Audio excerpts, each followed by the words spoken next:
In this video, we're going to be talking about the Fresh Lift procedure, which is the lower face and neck procedure. This video will also be applicable to the cheek lift and the neck lift if you are only having that portion done. All of the instructions are the same. So the Fresh Lift is going to address the cheeks, the jowls, the neck, and underneath the chin. As with all of our procedures, you will get copies of these instructions and you will get your appointment dates and times as well. Also with all of our procedures, ice, ice, ice.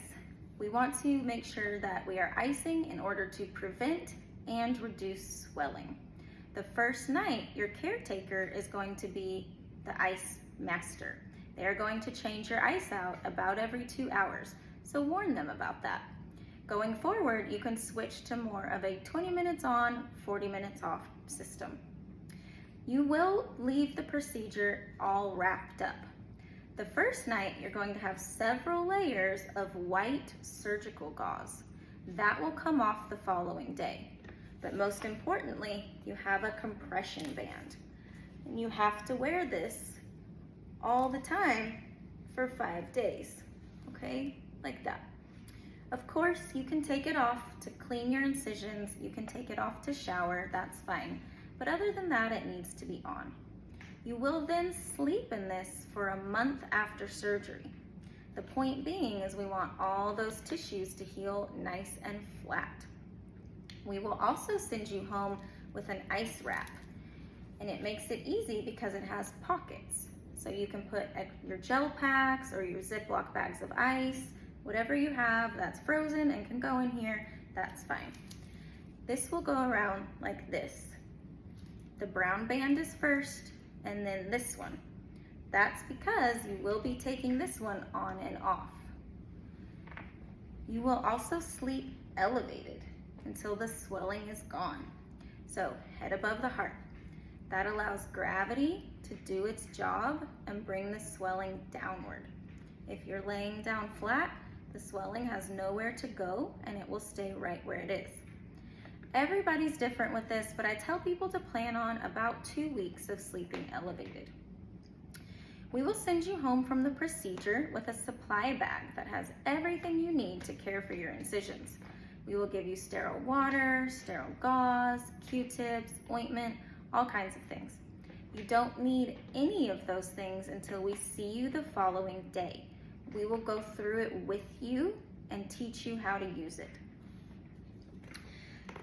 In terms of drainage, there's 2 ways that we do drains, and we don't always know which way Dr. Standifer is going to prefer until you have the surgery and he sees how you respond. The first way is with what's called JP drains. You may have seen these before with other surgeries, but it's basically a tube with a collection container on the end. There will be one end inserted behind your ear, and then this will be hanging free. And that is because you will have to empty this one and count how much fluid is coming out. We'll give you a separate instructions on this and go through that with you, but I just want you to have a general idea. The other method is what we call weep holes. And this is actually just an area of the incision behind the ear, about 1 inch tall, that we don't close up with sutures. Because that fluid that collects after surgery has to have a place to go. It has to drain. We don't want it to just sit in these tissues. So we will teach you how to massage that fluid out of those openings. I'll be honest, that's kind of the worst part of the whole thing. It's kind of icky, it's kind of uncomfortable, but it is a necessary evil. On average, people produce fluid for about 3 to 5 days. That is an average, it could be more. And again, we'll go over more explicitly which drains you have after your surgery when we know which is the best method for you. You'll want to eat soft foods for the first week. You're gonna be swollen, you're gonna be numb, like after a dental procedure. So you're not gonna feel like chomping down real hard on anything. So soups, smoothies, yogurt, pasta, pudding, applesauce, anything soft is fine. But do avoid excessive salt. That makes swelling worse. So be mindful of those canned soups and processed foods because they have a lot of added salt. You may need to get the low sodium kind. You can shower anytime after we see you at your first appointment. Just make sure you feel up to it. If you're dizzy or lightheaded, just wait another day. But when you're ready, it is okay to wash your hair. It's okay to get your incisions wet.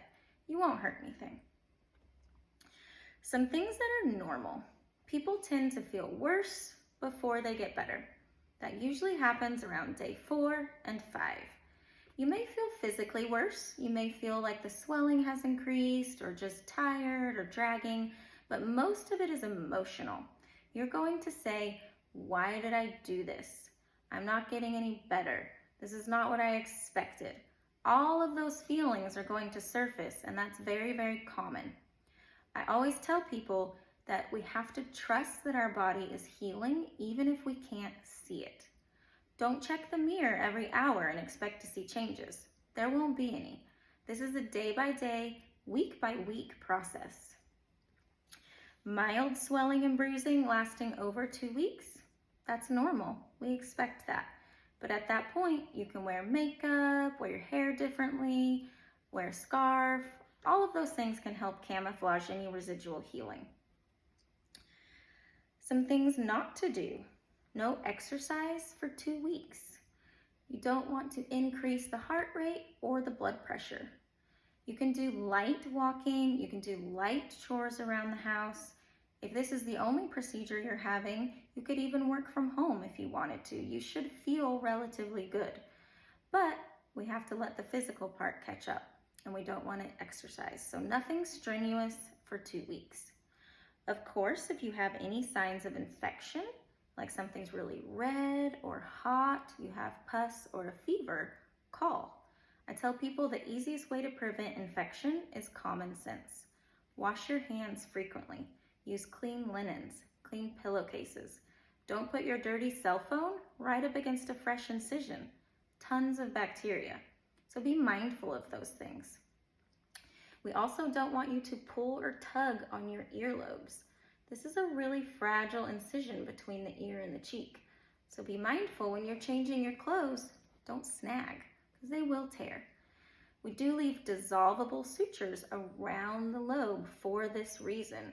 They're clear, you won't see them. You might feel one, but just know they're supposed to be there. No earrings for a week, and then only studs for another week. So nothing heavy or dangly for about 2 weeks. Some common things that I like to tell people with this procedure is you have to give it time. That first week is going to feel like an eternity, but it's really only been a week. So we have to be realistic about expectations. You can have numbness, especially in the cheek or under the chin area, for 6 to 9 months. That's normal.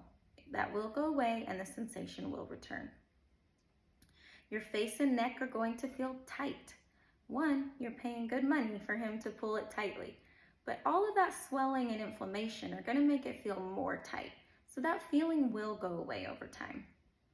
As always, you will get copies of these instructions and you will have opportunities to ask us questions.